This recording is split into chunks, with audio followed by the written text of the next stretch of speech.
Hello, Misfits. This is Kate. And this is Kevin. Welcome to Horrorwood.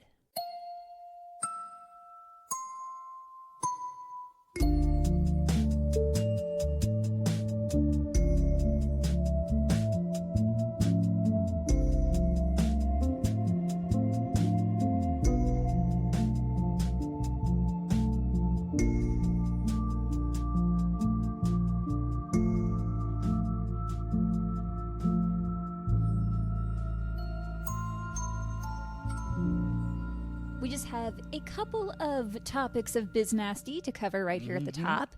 First off, if you have not been following us on social media and perhaps maybe today's the first day you're checking out our new logo. Whoa. We want to shout out Michelle Dwyer, another misfit out there who reached out to us and was just like, hey, I would love to help you do a new logo. Like, do you want to update it? I'm happy to help. And we're like, yeah, go for it. Of course, Michelle. Thank you. So thank you so much. She helped us with that new look and we love it. So thank you, Michelle. Thank you. You're awesome, Michelle. We also have a new Misfit Murderino. Tracy Mazurek. I hope I said one of those correctly. Tracy M. Perfect. She has joined our Patreon. Thank you so much. Thanks, Tracy. And I just want to say, I think I mentioned it in another episode, but on Patreon, if you're going to join on the web at patreon.com/horrorwoodpodcast. Because if you join on the app now, Apple charges a 30% fee. Ew. Yeah. So you can still listen on the app, but just to sign up or make any purchases on Patreon, make sure you go to the website to do it. Yeah, go straight to Patreon. So let's get into this episode. Right at the top, I do want to say it contains a lot of discussion of suicide, particularly suicide among young people. Mm-hmm. So if that's not something that you want to listen to, skip this one and we'll talk to you next week. We'll see you next Monday. Back in January, when I did the Patreon episode of Iseong-gyun, I said eventually I wanted to cover the Korean entertainment industry because there's a pretty dark undertone there and a significantly high suicide rate among Korean performers. And I thought, I'll put it on the list. I'll cover it down the road. Less than 4 weeks later, on February 16th of this year, 24-year-old Korean actress Kim Se-ran was found dead in her home as the result of a suicide. 2 weeks after that, 43-year-old Korean R&B singer Wi Sung was found dead in his home, though it is still undetermined if it was a suicide or accidental drug overdose. When I first heard about Kim Se-ran, I thought, oh no, not another one. And then just a couple of weeks later, after reading about Wi Sung, I thought, maybe now is the time to do this episode. South Korea has one of the highest suicide rates in the world, and obviously it is not confined to just the entertainment industry. It is the leading cause of death among those aged just 10 years old to 39. 10 years old? 10. And obviously there are many reasons why someone might choose to end their life. I'm not here to try and generalize that or generalize the causes of these incidents. But I think it's important to look at the factors surrounding these cases. And obviously, for this podcast, we'll be focusing on the entertainment industry, and especially K-pop, because there are similarities among them, namely public humiliation, the expectation to live up to extremely high standards, the strive for perfection, and limited mental health resources. Yeah. Also, there are a lot of Korean names and terms in here. I'm gonna do my best. To talk about the history of Korean pop culture and K-pop, we need to first look at the history of South Korea. In 1948, South Korea declared its independence from Japan. Then you've got the Korean War, after which South Korea was an extremely poor region and one of the least developed. But the country's economy grew quickly, partly with the rise of chaebols. A chaebol is a term unique to South Korea, meaning a business conglomerate owned by a single family or individual. Samsung, Hyundai, LG are all chaebols. Wow. Samsung is the biggest. Yeah. Park Chung-hee, South Korea's third president, who came to power in the early 1960s, implemented a 5-year plan to develop the nation's economy. The goal was to expand the industries they already had going for them, agriculture and energy, as well as develop such industries as iron and steel, build more roads and railways, and place heavy emphasis on science and technology. Which sounds great. Yeah, that sounds amazing. Yes, let's broaden our transportation, make the country more accessible. Let's develop new technologies that can lead to innovation and discovery. But these ideas require workers to implement them. Yeah. And Park Chung-hee, who ruled as a militant dictator Fuck. with zero regard for basic human rights, used cheap labor and treated people poorly. He enforced regulations on what people could wear, the music they could listen to, censored the media, essentially killed Korean cinema. The cinema basically was dark under his rule. And he established mandatory curfews for South Korea's citizens. He said it was more important to eliminate poverty rather than to establish a democratic nation. And while his agenda took longer than the 5 years mapped out in his 5-year plan, the economy did experience growth. Mm-hmm. Growth was also facilitated by the United States, giving South Korea over $119 billion. That's a big bunch of money. Why? Well, because they were allies. I mean, the Right. U.S. and South Korea were allies. All the U.S. asked for in exchange was South Korea's help in the Vietnam War. Oh. During the 1970s, industries like transportation, electronics, steel, construction all flourished thanks to government backing. Mm-hmm. The chaebols, those big business conglomerates, Samsung, Hyundai, and others, didn't worry so much about a budget because they could get a loan if needed without a problem. Mm-hmm. On the flip side, the government would go to the chaebols for favors or kickbacks when they needed something. Mm. It was a you scratch my back, I'll scratch yours situation Okay. when it came to the government and the chaebols. And with the success of these heavy industries, people started spending more money. They're feeling good about the economy.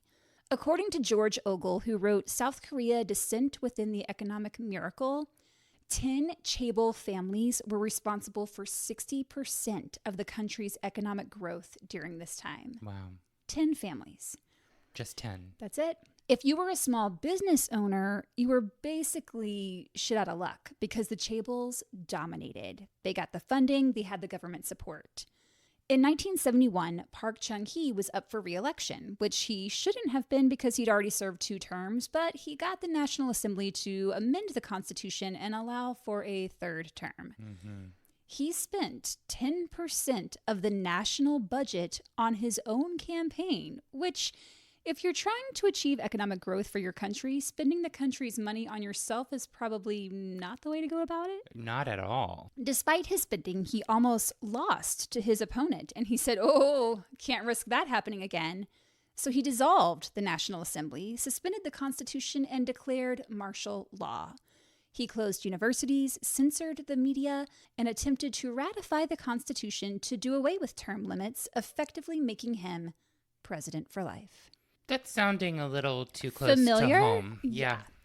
During Park's self-coup, his chief of security services, Kim Jae-gyu, was in another part of the country serving as an army commander. And when he found out Park was trying to become a dictator for life, he was not happy. It took 7 years of plotting and planning, but in 1979, Kim Jae-gyu assassinated President Park. Whoa. No longer under Park's dictatorship, the censorship of music and film and other arts began to lift. Okay. And slowly, Western influences began to creep on in there, Trickle. finding their way to South Korea's youth.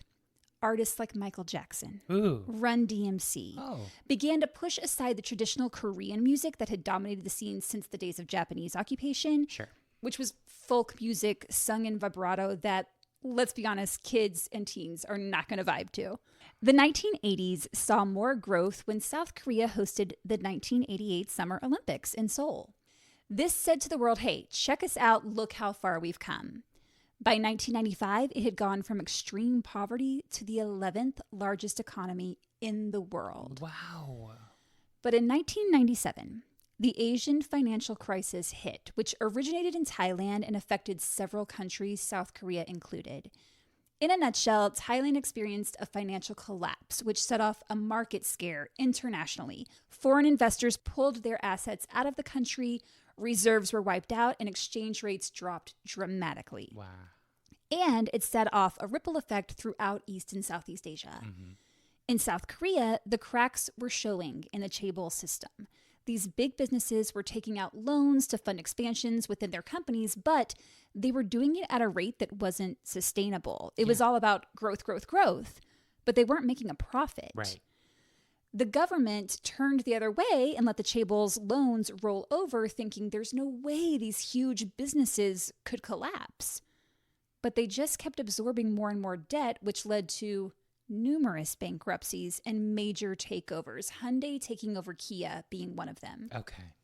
In January of 1998, some of the big businesses that survived the turmoil led a national campaign asking citizens to donate any items they owned that were made of gold so they could be melted down into bars and sold on the international market in order to help pay off the country's debts. And being that this is a collective culture, thousands of South Koreans waited in line for hours, waiting to donate their most treasured items. Did they get anything in return? No. The fuck? People gave up their wedding rings, athletes turned over their medals and trophies they'd won, and there's a thing called a gold luck key. I hadn't heard of this before, but it's a traditional present that is given when someone opens a new business or celebrates a 60th birthday. It's one of those. Just one of the two things that are very similar. So people were donating their luck keys. This is something I can say with certainty would never happen in the U.S., but by donating their valuable items, Koreans felt a little less helpless, like they were taking matters into their own hands. I mean, it feels nice on their part, but then above that, it doesn't. It almost feels like they're taking advantage of them. That the government's taking advantage, taking and the chaebols, because these citizens didn't cause this financial collapse. No, it's these big people, and then of course, who gets to suffer? But they didn't see it as suffering, which I think is what's interesting. I understand that, but at the same time, like, they lost all their valuables. And I want to speak on the collective culture a bit. I talked about this in the Patreon episode. In a collective culture, your actions are a reflection on not just you, but your family and country as a whole. Mm-hmm. And this goes for celebrities as well, if not more so. How a celebrity is perceived is thought to reflect on how the nation is perceived. And because they're in the public eye, celebrities are subjected to even harsher scrutiny than the average citizen. Performers in Korea, whether they're actors or singers or what have you, they are not considered workers. We talked about this in Lee Sung-gyun's episode. Mm-hmm. Under South Korean law, they're not seen as workers. So they're not afforded the same rights and protections as a typical employee would be. Instead, they're thought of as products, not people. Mm-hmm. During that time, after the Korean War, when South Korea was working to become a developed country, the government forced a ruthless work ethic on its citizens so that it could achieve that rapid economic growth. And that work ethic was then passed down to generation. But since celebrities aren't considered workers and what they do is looked at as playing, there's this resentment that builds up among the fan base. So it's kind of this dichotomy because you have this love for these performers, but also you're a little bit resentful towards them because to you, as the average citizen, it looks like they are leading this affluent lifestyle without having to, quote, work. Which is so far from the truth. Exactly. So when a celebrity falters, there is a shame that is inflicted on them. And that shame is amplified because it's in the public image or because it's in the public light. And shame is used as a disciplinary measure in South Korea, not just on the individual, but on that person's family.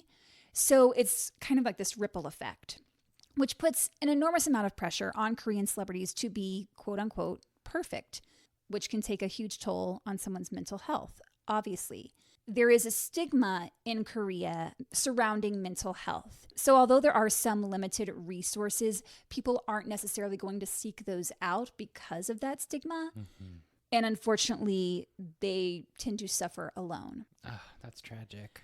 The idea is it's up to you. You're responsible for yourself and for your country. And we see that in the 1997 crisis when citizens began donating their own prized possessions to help the government get out of debt. With all the economic turmoil, stocks took a nosedive, and South Korea was forced to ask the International Monetary Fund, or IMF, for a bailout. The country received $58.4 billion from the IMF to pay off its debts, but in return, the country was required to undergo significant restructuring. The chaebols had to submit to audits by international organizations. Financial institutions that couldn't pay their debts were forced to close or merge. Basically, the economic system just had to be more transparent. Yeah. President Kim Dae-jung, who had just taken office that year in 1998, had never been a fan of the chaebol system to begin with and its relationship to government and financial institutions. He thought, why are we only focused on the heavy industries like technology and transportation and construction? He said, look at the U.S. over there. Hollywood is bringing in a lot of money with the film industry. Look at the U.K. They're making a lot of money off of staged productions and live theater. He said, if we want to become a global superpower, a country that other countries will want to do business with, we should be investing in the arts. I just want to say Kim Dae-jung had a fascinating life. He was not afraid to stand up for what was right. He survived an assassination attempt, a kidnapping, a death sentence, exile. This episode is not the place to go into all that, but look him up. He's the 8th president of South Korea. He died in 2009, but left a positive legacy. And of all of South Korea's presidents, he is the one remembered with the majority of positive opinions among all age groups. Wow. Yeah. Good for him. His agenda to invest in the arts ramped up when Japan started pumping out a flurry of J-pop and J-movies. And South Korea did not want to be upstaged by Japan. It had spent years under a brutal Japanese regime, and it was not about to let it dominate the Asian culture scene. So President Kim Dae-jung threw a ton of money into a new cultural content office, supported by a multi-billion-dollar investment fund to promote the Korean entertainment industry and artists, creating the Korean wave known as Hallyu. Hallyu refers to the widespread popularity on a global scale of Korean culture, including food, fashion, music, think BTS, movies, think Parasite, TV, think Squid Game. Because let's face it, a country's success depends on how much of its culture it exports. When a country is able to use its culture to influence another country, that is money. Yeah. And money is power. Big money. And it wasn't until the 1990s that South Korea figured that out under this 8th president.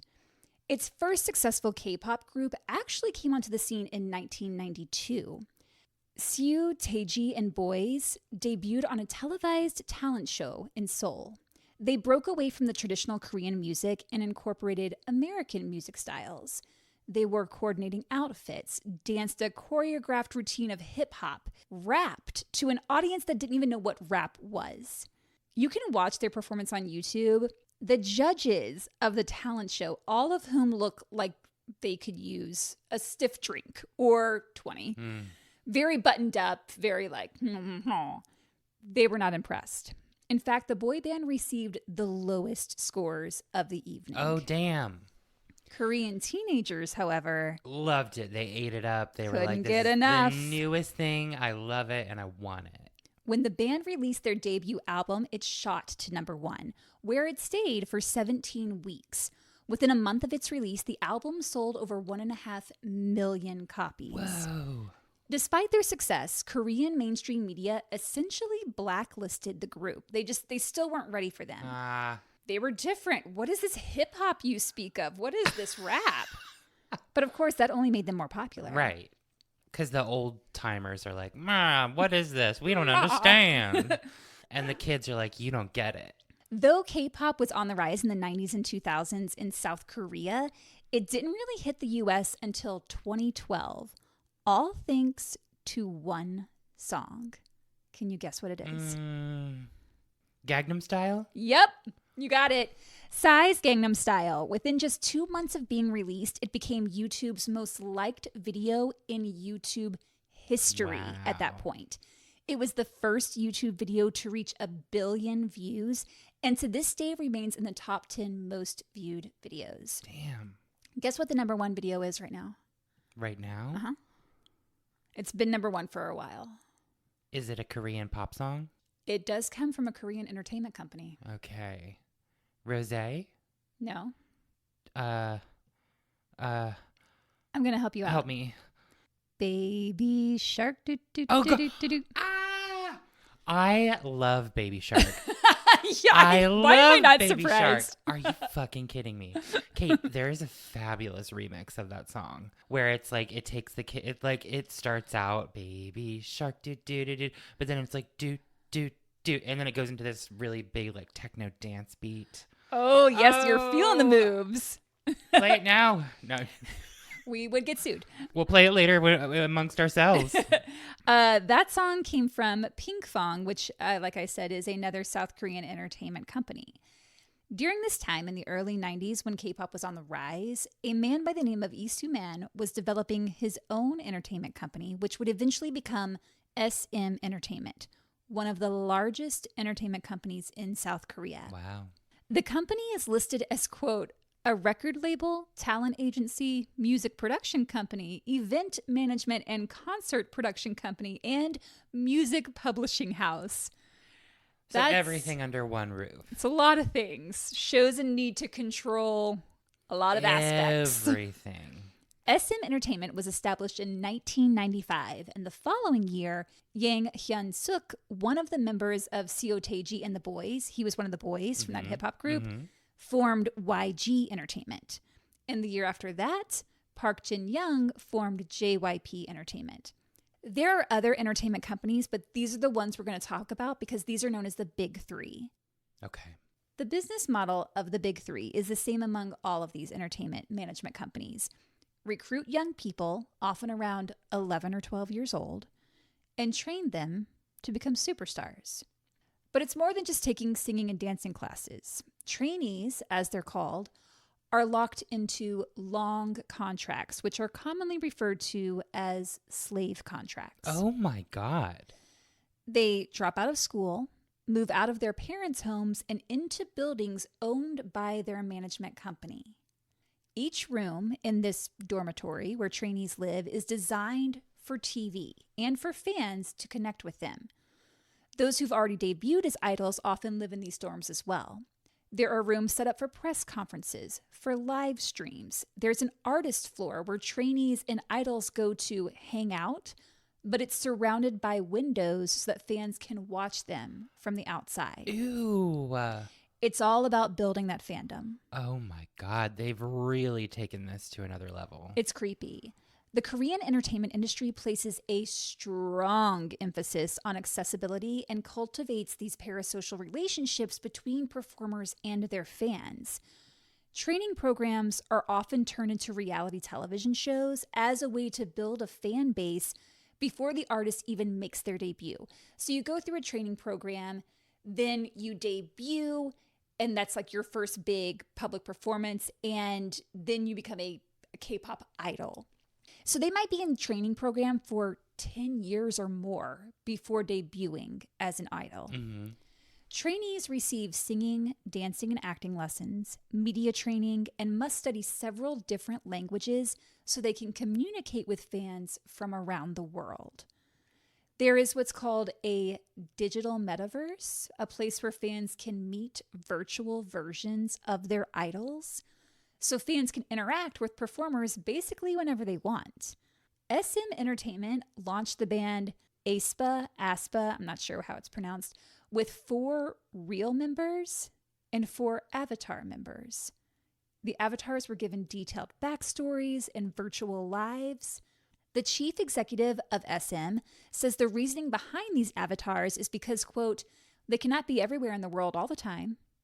So versions of band members show up in other countries. That is absolutely terrifying. Whoa. Wait, virtually? Yes, virtually. What the fuck? Yeah. So you could watch a concert of your favorite band taking place in China when those band members are actually in South Korea. That's insane. Yeah. The trainee program is incredibly intense, hard work, especially for kids that young.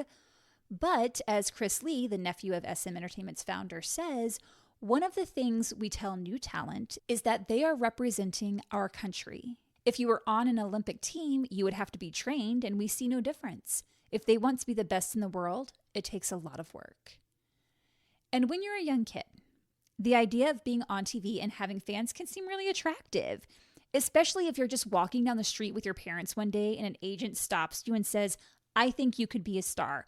How would you like to represent your country as the next pop idol? Imagine being a 12-year-old and being told that. That's going to make you feel important and special and like you've got something. 12-year-old me was feeling myself when I got cast in the community theater production of Oliver as one of the boys. One of the boys. The way you said that. As one of the boys. That was my pop idol moment. Now imagine that amplified by a million. I don't want it. Also, what happens when you age out? Do you ever age out?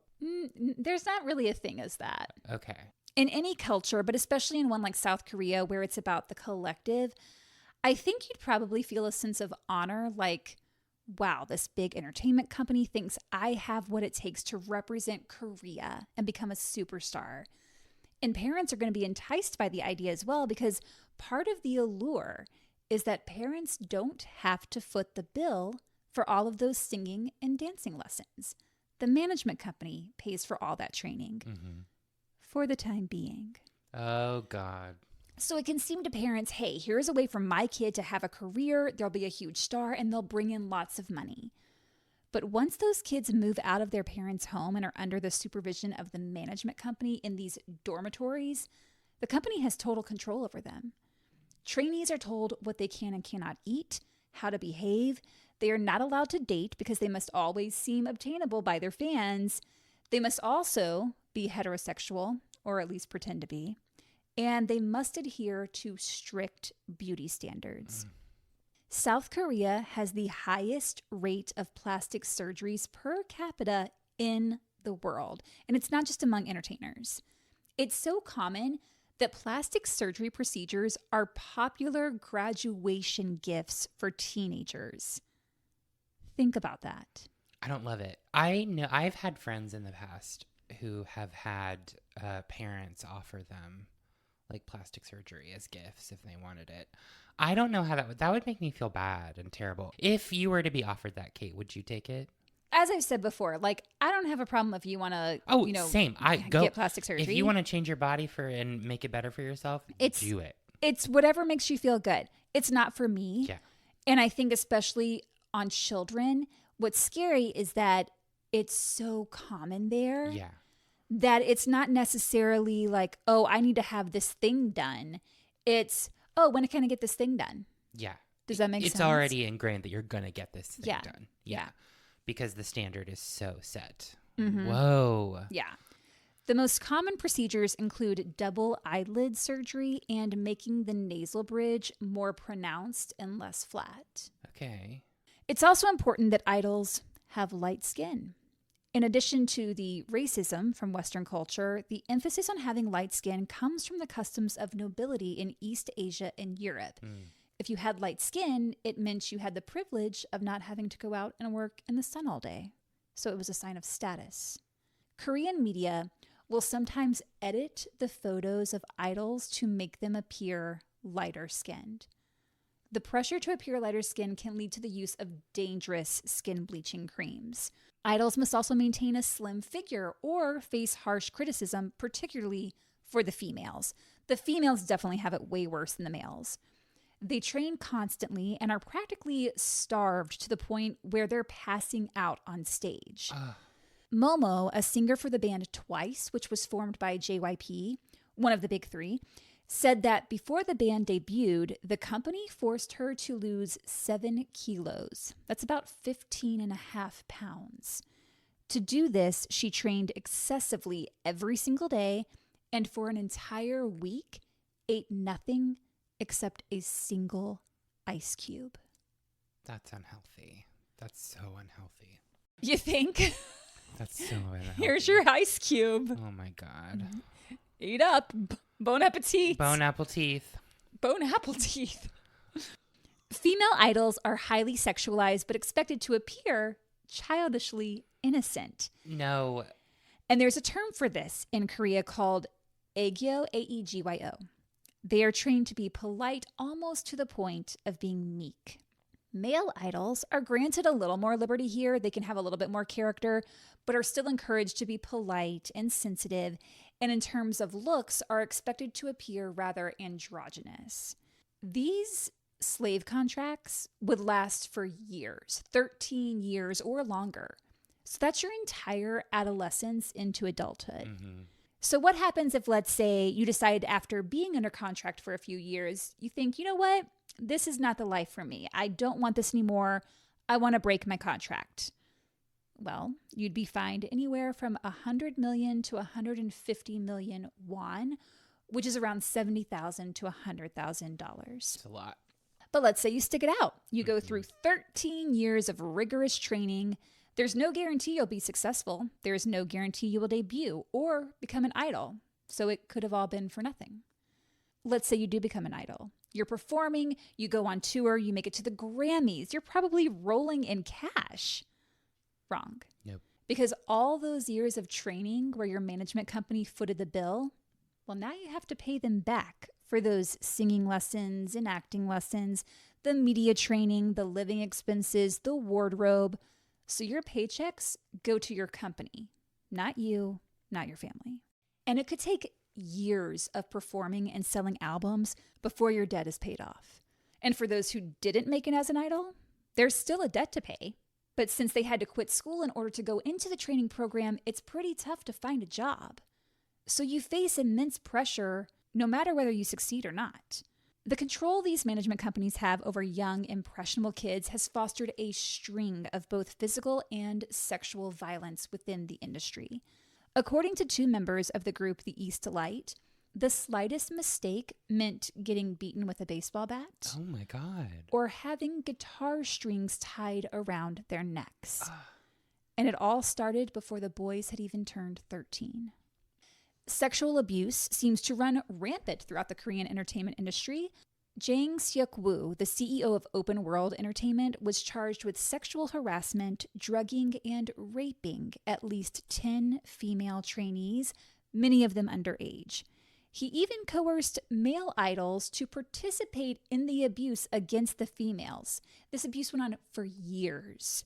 Actress Jang Jae-yeon suffered from extreme depression caused by sexual abuse she faced from her own agent. Her own management team forced her to have sex with several high-ranking men in the entertainment industry. And we only know about this because it's what she wrote in her suicide note before taking her life in 2009 at the age of 26. Sexual and physical violence within the industry became more widely known with the Burning Sun scandal in 2019, which involved several K-pop idols and police officials.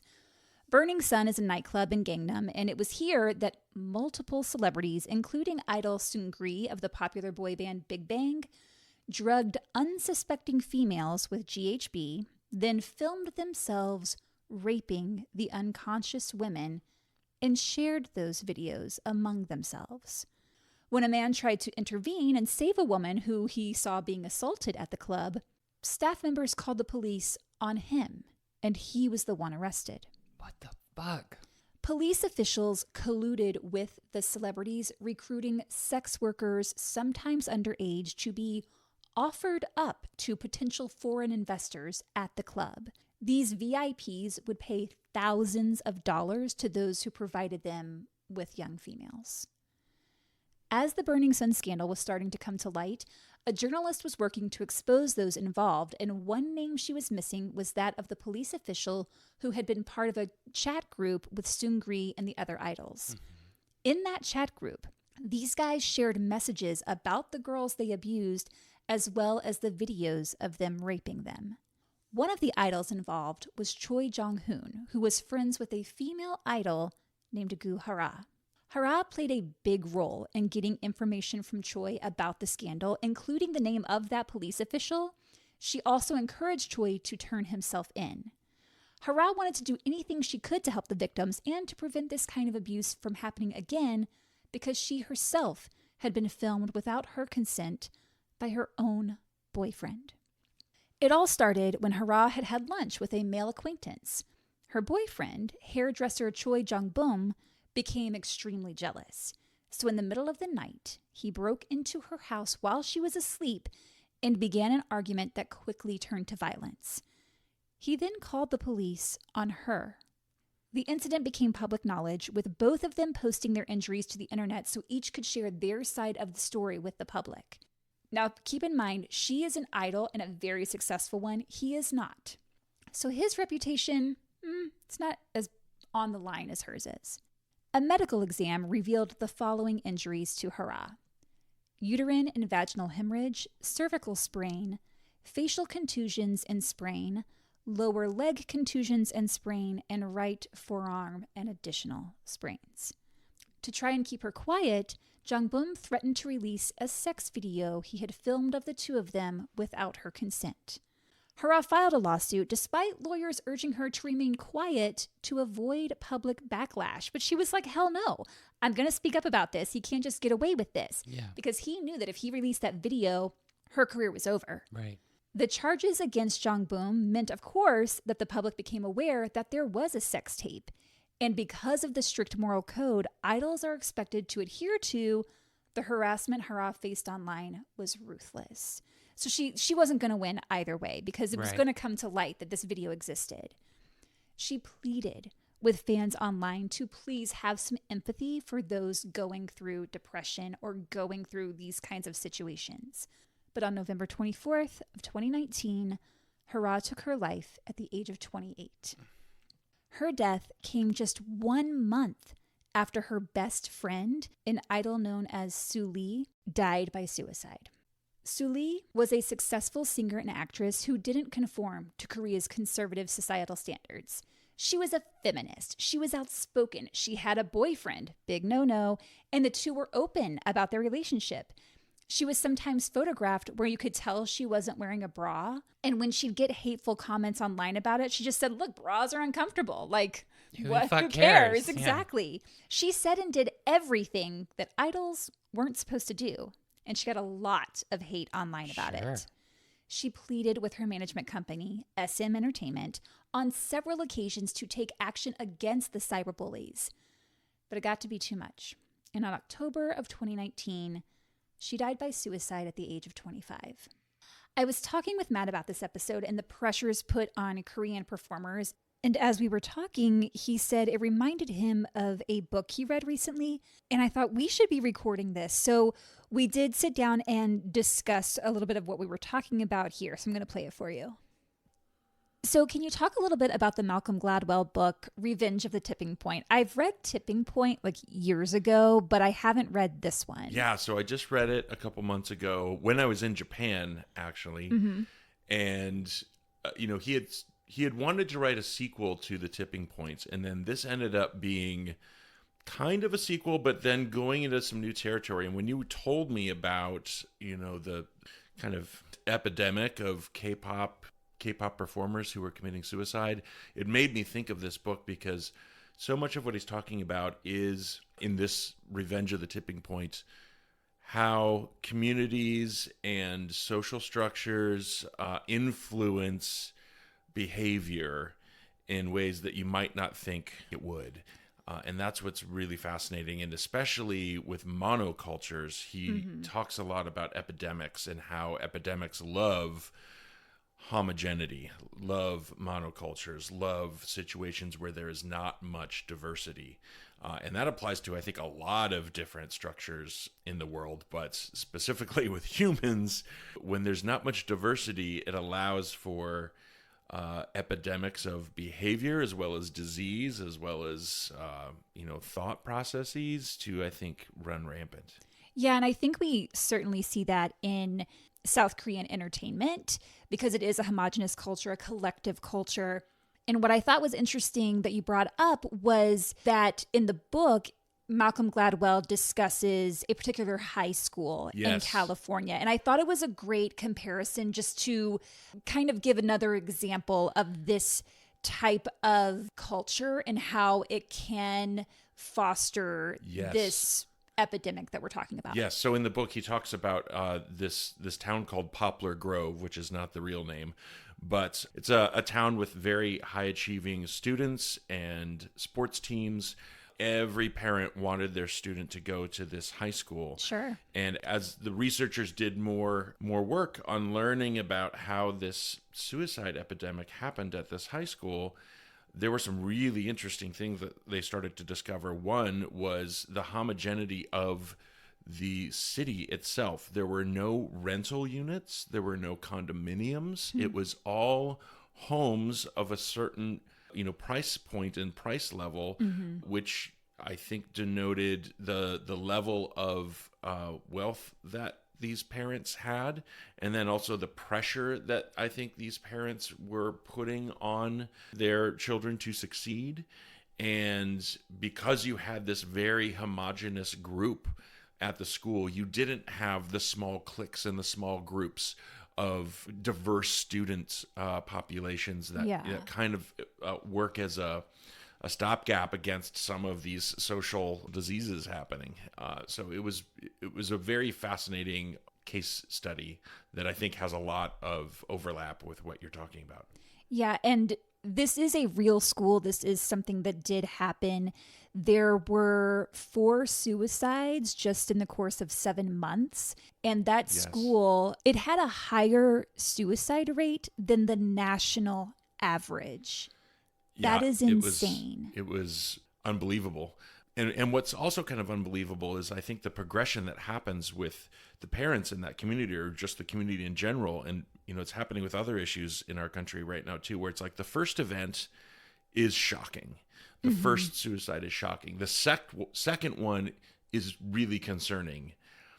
And then it becomes what happens. And then it becomes normalized. And I think that is also what's happening, in this situation you're talking about with these K-pop stars, where that becomes the way out. That becomes the accepted way out, or the way that they've seen people get out of these situations where they feel trapped or they feel pressured by their community.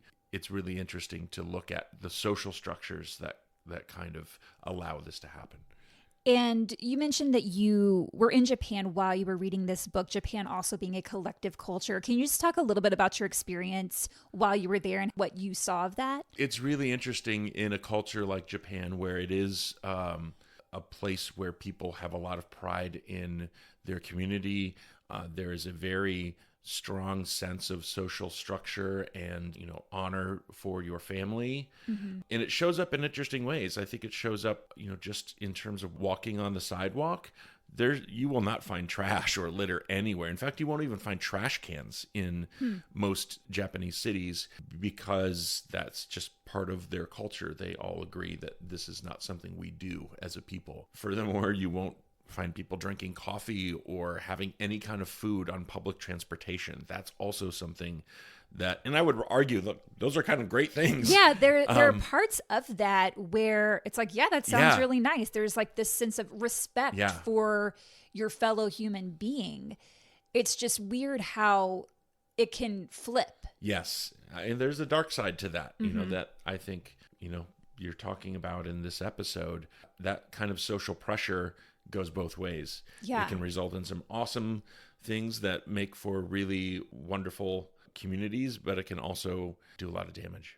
Definitely. Well, thank you so much. I just wanted to kind of get your insights on that, because I liked our conversation the other day and I was like, we should be recording this. Yeah, absolutely. And another plug for the book, Malcolm Gladwell, The Revenge of the Tipping Point. Highly recommend.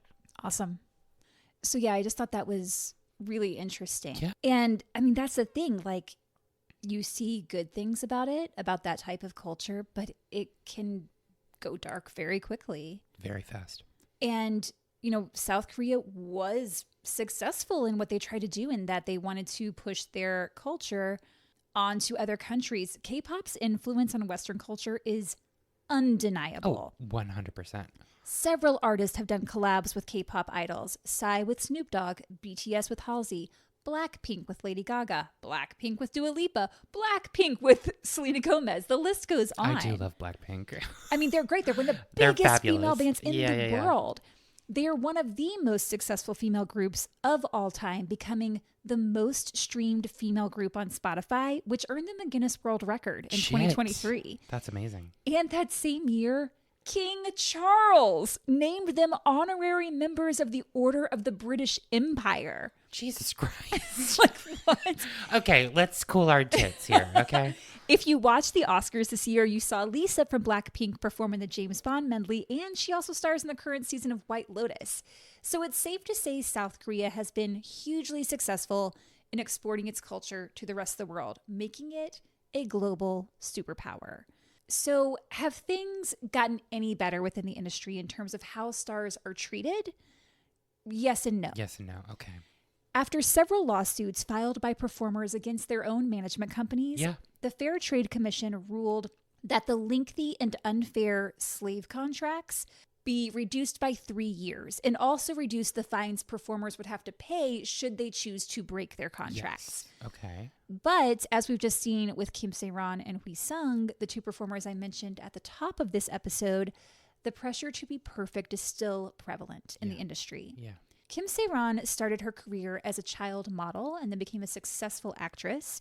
But in April of 2022, she was driving drunk through the Gangnam district and ended up crashing into a transformer, causing the electricity to go out for several nearby businesses. Oop. We've mentioned the Gangnam district a lot. It's sometimes referred to as the Beverly Hills of South Korea. Okay. It's seen as this affluent, like very very hip area. Oh. So I just wanted to put that out there because people might be like, what are you talking about? What are you talking about? So Se-ran's agency, Gold Medalist, loaned her the money to cover the cost of the damages to the tune of nearly $500,000. But as the incident effectively ended her career, she never made enough money to pay them back. Fuck. Because again, that was a big no-no. Like, you can't have any scandal as a K-pop idol. So her career was shattered when that happened. Fuck. Additionally, actor Kim Soo-hyun, who is one of the biggest stars in Korea and with the same management company as Se-ran, allegedly began dating the actress while she was just 15 years old. And he would have been 27 at the time. Oh, no. Meaning he groomed and abused her, Of which course. we already know is a problem within the industry. Of course. The hate Se-ran received online between the car crash and the alleged relationship was overwhelming. On February 16th of this year, which happens to be Kim Soo-hyun's birthday, the older guy in the alleged relationship, Se-ran died by suicide. That case is still ongoing because a lot more is coming to light about Kim Soo-hyun, and there are lawsuits going back and forth, and because now his name is tarnished now that this has come out. So who knows where that's going to be standing, a week from now. So this could change, he's not charged with anything right now, but it's still under investigation. Right. Between the time of her car crash and her death, there were approximately 2,000 negative news articles printed about her. That's excessive. And that time was about 1,000 days. So you're looking at 2 articles a day of just hate printed about you in the media. Hui Sung, a singer who is credited with popularizing R&B in South Korea, struggled with drug use for years, and he was very open about this. He survived 2 overdoses, both in 2020, and received a 1-year suspended prison sentence for propofol use and had to pay a fine of about $41,000, perform community service, and undergo drug treatment. Whoa. As is the case time and time again, he received harsh public backlash, both from fans and the media. And in March of this year, he was found dead in his home. And as I mentioned in the beginning, it is still undetermined if it was a suicide or an accidental drug overdose. Sure. Just last week, a new show was announced in South Korea called Under 15, a talent competition show to find the next K-pop idol. And contestants had to be born in 2009 or later. The oldest contestant is 15 and the youngest is just 8. No. As soon as the show was announced, people took to the internet calling for its cancellation, calling the producers pedophiles, and arguing the show condones child abuse. And given the show's announcement coming in the wake of allegations against Kim Soo-hyun for grooming Se-ran while she was underage, exposing these young girls to potential sexualization and cyberbullying has people going, maybe this is not a great idea. Okay. The production team responded to the backlash saying, quote, Under 15 is a fifth-generation K-pop audition show that opens doors for members of Generation Alpha who have already chosen their path as idols. With the average age of aspiring idols decreasing, this program was created to help young contestants gain real-world experience and grow on stage. But when a trailer was released showing these children wearing heavy makeup and very short clothing, concerns grew louder. Production insists that everything was done with parental consent, including the girls' wardrobe and makeup, and that the girls had constant supervision during the filming of the show. The public is not convinced. An article that came out today, we're recording this March 23rd, quotes a statement by MBN, the network set to broadcast the show. The statement reads, quote, MBN takes the concerns expressed by various sectors of society very seriously. We will conduct a comprehensive review of the show's content and the decision to air it. Our official position will be announced shortly. As of this recording, Under 15 is set to air March 31st. I'm glad that there seems to be some kind of movement towards a solution to this, but then it wouldn't be really a solution because then you still have this sort of culture that, you know, promotes these outcomes. Yeah, I mean, I think, you know, the public has grown more aware of the problems within that industry, but it still exists. I mean, those entertainment companies, the big They're three, still big, still yeah. exist. And clearly we are still seeing problems of, you know, grooming children. And Well, exactly. And then the public is also kind of looking at these people, and like you said at the beginning of this episode, and seeing that they're on a pedestal and they have more than them, and obviously haven't been educated on how all of this works. But now that that's coming to light, I'm curious to see if there's a shift in public perception. yeah, it'll be interesting to see if that fandom changes. Yeah. Or especially they're thinking, because you're realizing what's going on with this person and then directing that hate to them. Oh my God, Frankie just barked know, that was really so loud. Yeah, that's wild to me. So thank you for listening, and we hope that you tune in next week as well. And if you have any comments on this episode, you can leave them on our Facebook, Instagram, YouTube, or Spotify at Horrorwood Podcast. or you can send us an email at horrorwoodpodcast@gmail.com. And if you want to be like Tracy and join our Patreon, you can do so at patreon.com/horrorwoodpodcast. Don't enter a trainee program under a 13-year contract because you're promised a lot of money and fame because they're lying to you. And don't bully people online because that's shitty. And obviously don't do murder. This didn't involve a murder, but murdered by media, maybe. All righty. All right, bye, everybody. Have a great Have a week. good day, week.